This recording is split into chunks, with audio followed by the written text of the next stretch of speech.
Bismillahirrahmanirrahim. Assalamualaikum warahmatullahi wabarakatuh. Waalaikumsalam warahmatullahi wabarakatuh. Apa kabar adik-adik semuanya? Baik. Alhamdulillah. Terima kasih sebelumnya sudah berkumpul di tempat ini dalam rangka kegiatan bimbingan kelompok konseling. Sebelumnya udah tahu belum kegiatan kita hari ini mau ngapain? Belum. Tapi sebelum kita memulai kegiatan hari ini, kita perkenalan dulu ya, satu-satu. Nanti teman-teman di sini sebutin nama sama kelasnya ya.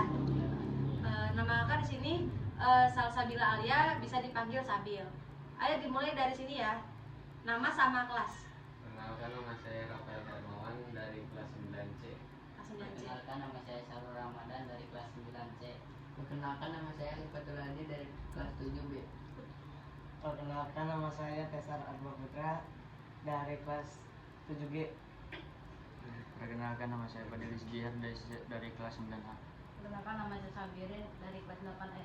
Perkenalkan, nama saya Erosya Buda dari kelas 9A. Perkenalkan, nama saya Muhammad Badri dari kelas 8D. Oke, udah kenal satu-satu. Sebelum kita masuk ke materi selanjutnya, kakak mau ajakin ice breaking. Ice breakingnya nanti kalau misalkan kakak bilang pagi, nanti teman-teman tepuk 1 kali. Kalau misalkan kakak bilang siang, berarti teman-teman tepuk 2 kali. Nanti kalau misalkan malam, berarti teman-teman nggak boleh tepuk sama sekali. Kayak gitu, paham? Paham. Biar nggak tegang-tegang banget nih. Jadi kita akan melakukan ice breaking sebelum masuk ke tahap selanjutnya. Oke? Siap ya? Ikutin perintah kakak. Siang, siang, pagi, pagi, siang, malam. Fokus ya, depan fokus ya. Pagi, pagi, siang, siang, siang, malam, malam. Aduh. Fokus ya, fokus. Oke. Di sini kakak mau ngejelasin kegiatan yang mau kita lakuin untuk 45 menit ke depan, yaitu bimbingan kelompok konseling. Ada yang tahu belum bimbingan kelompok itu apa? Belum. Nah, bimbingan kelompok itu layanan konseling yang dilakukan secara berkelompok, yang dilakukan lebih dari 2 atau 3 orang, yang mana teman-teman di sini dapat melakukan kegiatan dengan saling bertukar pendapat, memberikan saran, serta menukar informasi-informasi yang bermanfaat. Nah, sebelumnya kenapa kakak ngumpulin adik-adik di sini? Karena inget gak waktu itu kita pernah isi angket yang soalnya tuh 25 soal itu. Nah, di angket itu yang membahas dengan tema motivasi belajar, ternyata di sini adik-adik mempunyai motivasi belajar yang rendah. Jadi nanti harapannya ke depannya adik-adik setelah mengikuti bimbingan kelompok konseling ini mempunyai motivasi belajar yang tinggi. Di kegiatan kelompok ini ada yang namanya asas-asas yang bakal kita jalankan di kegiatan kelompok bimbingan konseling. Yang pertama ada asas kenormatifan, ada asas kesukarelaan, dan yang terakhir yaitu asas kerahasiaan. Asas kerahasiaan ini jadi nanti kalian di sini boleh saling bertukar cerita, saling terbuka satu sama lain tanpa harus merasa takut atau merasa nanti ceritanya bocor ke luar sana. Jadi teman-teman di sini minta kerjasamanya untuk sama-sama saling membantu atau sama-sama saling menjaga rahasia teman-temannya masing-masing ya, paham? Oke. Kita kan di sini membahas tentang motivasi belajar. Sebelumnya ada yang tahu nggak motivasi belajar itu apa? Apa? Motivasi adalah dorongan biar kita semangat. Ya, ada lagi? Go. Kamu apa? Biar berarti kita nggak boleh malas di kelas ya, Kak? Iya, betul. Ada lagi? Biar dapat ranking di kelas. Kira-kira di sini ada yang mau cerita nggak? Di kelas kegiatannya ngapain aja, apa yang dilakuin di dalam kelas sama teman-teman, terhadap guru, gitu. Coba di sini, kamu mau cerita nggak kegiatan-kegiatan kamu di kelas kayak gimana? Kamu selama di kelas belajarnya kayak gimana? Ya gitu, kalau ada guru teh, kalau malas teh suka tidur. Kalau enggak. Kalau kamu di kelas kayak gimana?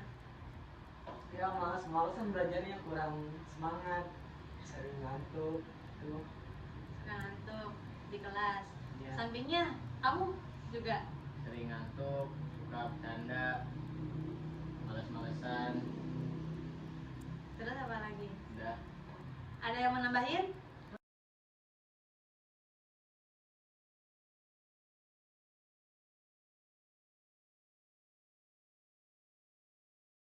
Ya intinya bosen, malas, udah gitu aja. Nah, itu adalah ciri-ciri dari motivasi belajar yang rendah, ya.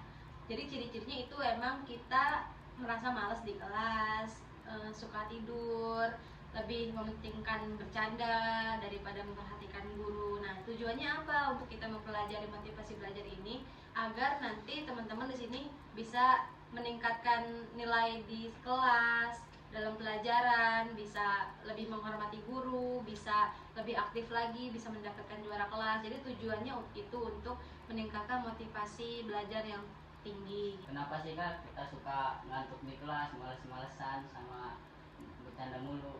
Nah, itu tuh gara-garanya emang ada faktor-faktornya. Kenapa kita punya kebiasaan males-malesan di kelas, suka bercanda, suka ngantuk.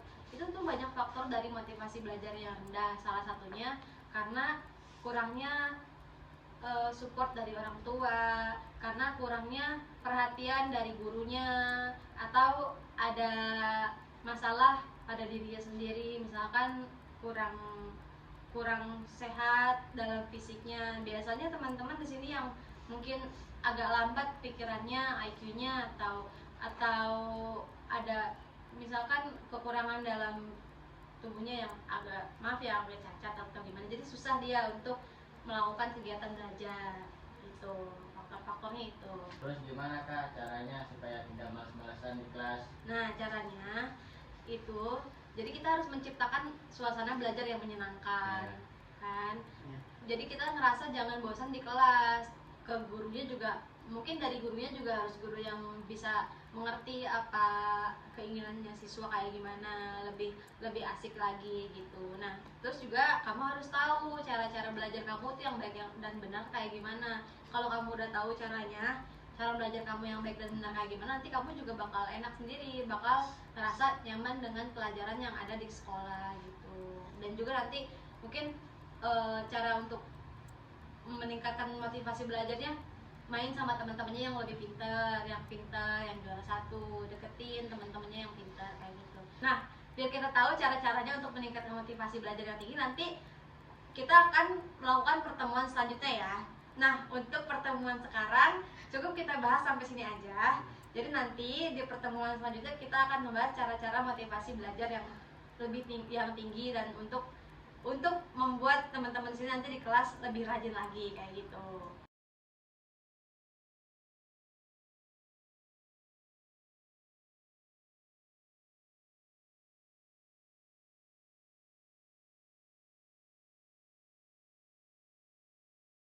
Oke, di sini ada pertanyaan?